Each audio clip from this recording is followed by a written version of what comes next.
Hi everyone, my name is Claire Blake, formerly known as Claire Carmichael, and I'm a registered nurse lecturer. Hi everyone, I'm George Blake. I am Claire's husband and I'm a very proud trans man, and I'm helping out doing these videos to get a patient's perspective. Like I said, as I am transgender, so it gives you that bit more of an insight. And today's video is our top tips and advice, especially for employers to help with your transgender patients. Or colleagues.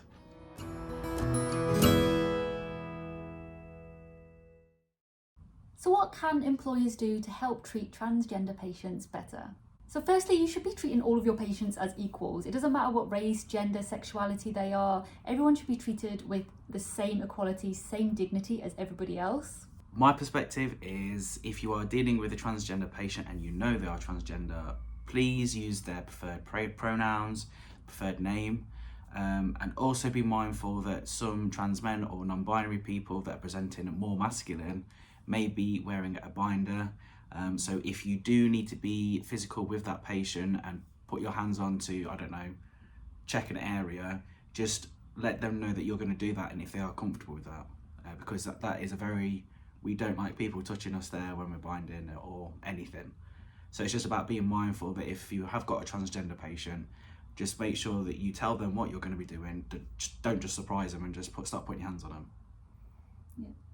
And we should be doing that for anyone anyway. We always get fully informed consent and talk to the patient before we do anything like that. But there might be times where you're in a rush, you're trying to do things, you just say to someone, I'm going to do an ECG. The patient might not know what an ECG is or what's going to happen. So it's talking them through it step by step to make sure that they're comfortable with the placement of the ECG leads, because obviously you're going to be going onto the chest area, and just making sure you're providing that patient with the same dignity as anybody else.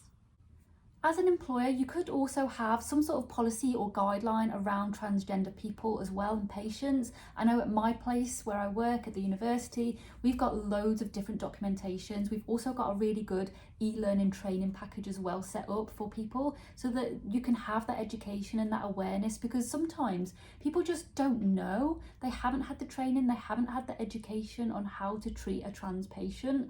And it sounds silly because we should be treating everybody the same anyway, regardless. But things like the use of pronouns, like we've just discussed, body dysphoria, things like that, would be really, really useful for people to understand more, to help them, to help educate them, which then will hopefully have a knock-on effect and give the best care possible to that patient. So have a look at setting up some sort of guideline, some sort of policy around it, and get an e-learning package put in place for your staff to help train them. So next we'd like to talk about how you can help protect staff from discrimination. So firstly, the Equality Act 2010. If you don't already know by now, transgender people are protected under the Equality Act 2010, regardless if they've started hormones or had any surgeries, they are still protected. Just like race is protected, sexuality, sex, marriage, all of the rest of the protected characteristics, they are protected just like anybody else. For me, on a personal level, I have been discriminated at work before, not at the job that I'm in now, but previously. I'm at the age where I was comfortable enough to go to my manager. They were very aware of my transition, and I educated them on what was going to happen with me, with my journey, and they were nothing but supportive. But for people that don't have the confidence to go to their manager straight away and call it out, if you have colleagues and friends that know about it, take them with you for support. I can't stress that enough. It is a lot about support. I got a lot of support from my work, and some of the other colleagues as well that didn't appreciate what this individual was doing to me.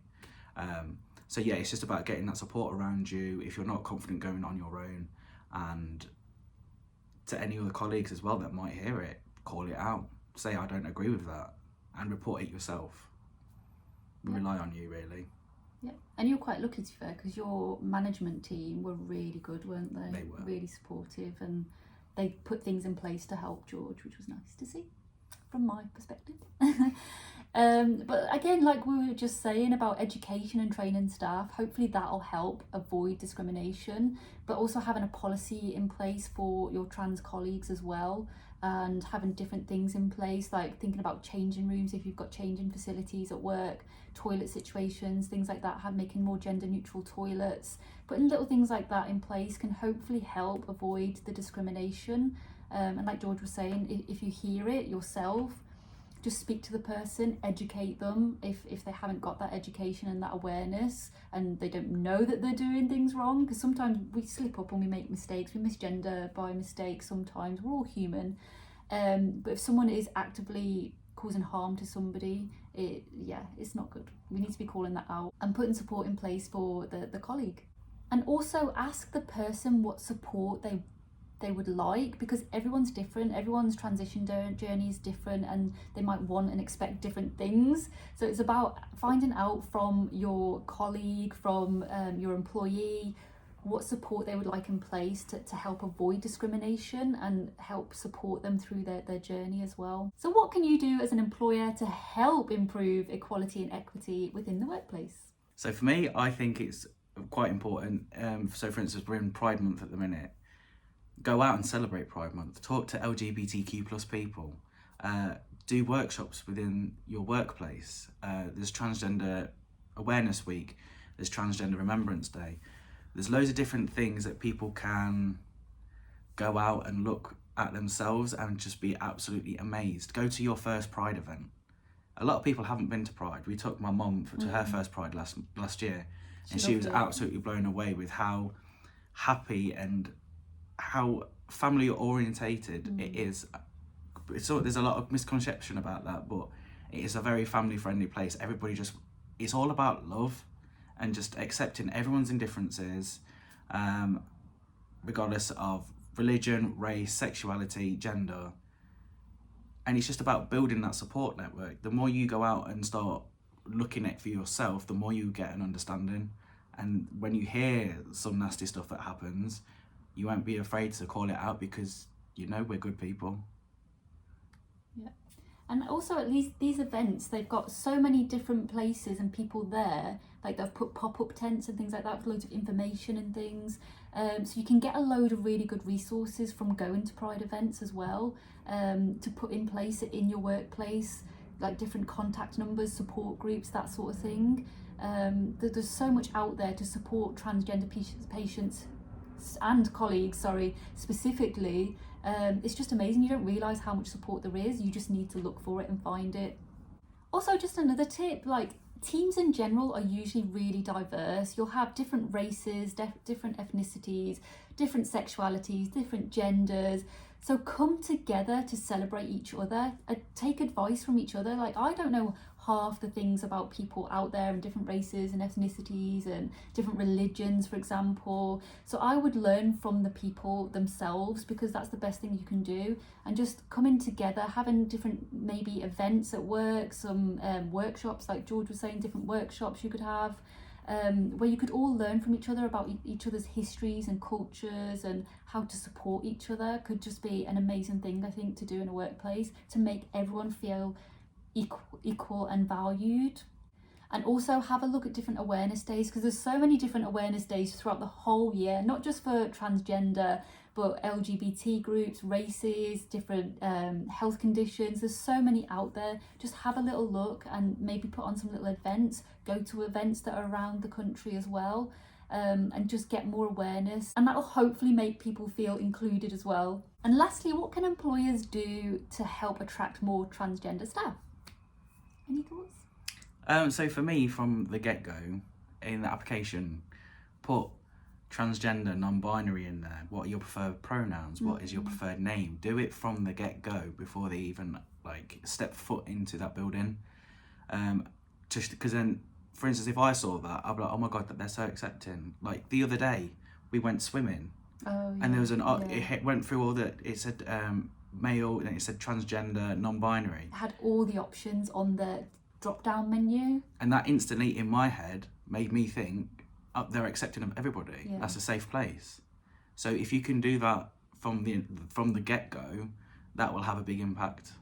And then it's just when you get that person through the door, just show them that you're accepting, that you are willing to fight their corner, because it's one thing getting a job, but then having people that you know are behind you 100% and are not going to ask inappropriate questions or ask what your dead name was or anything like that. It's just all about making that positive first initial point of contact, I think, that will draw people in. And I've seen as well a lot of different application forms out there, especially for race.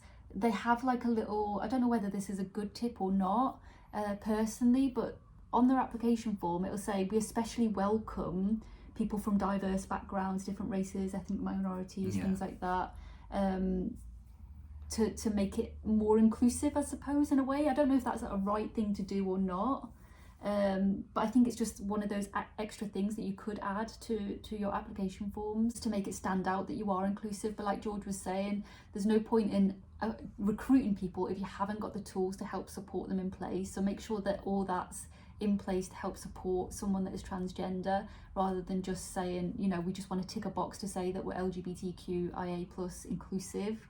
For instance, me as a trans man with my old workplace, I had to let them know that I would have to be going off work for surgery. It's about, and they put so much support in place for me to have those, how long was it, 6 weeks or something? Or was it longer? 8 weeks I had off work because of surgery, but it's about, and they didn't bombard me, they was just constant, they was asking if I was okay, if I needed extra support when I came back to work having light duties. It's just putting those things in place to show that you care about your employer and what they're going through. If they're having a bad moment, because trans men still do have periods, believe it or not, and that, I know that's a taboo thing to say, making sure there's a toilet for them to go to. Because is it sanitary products as well in both male and female toilets for people. That was a good tip. I can't remember who told me that tip, but someone told me that tip and I thought, actually, that's a really good point. Make sure there's sanitary bin in a unisex toilet, just so as a trans person they know they can go there if they are still having their cycle. So any final thoughts that you can advise employers out there? So for me, if you have got any transgender employees that you know of, let them know that they are loved. I can't tell you how scary it is to be transgender right now. There is a lot of hate and it is very mentally draining. Like, I have to keep coming off social media myself because of the amount of stuff that I see on Twitter, Instagram, the lot of how much hate is out there, and it can get too much. So I just beg you, if you're friends with transgender people, just let them know they are loved, please. We want to try and turn the narrative and stop spreading hate and just spread love.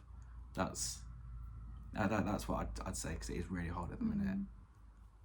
Just be kind. Be kind to everybody. We all bleed the same. So thank you, everybody. I hope that's been helpful. If you've got any comments or questions or anything that you want to ask any of us, drop a comment below and we will reply to you. Thank you and goodbye. Bye.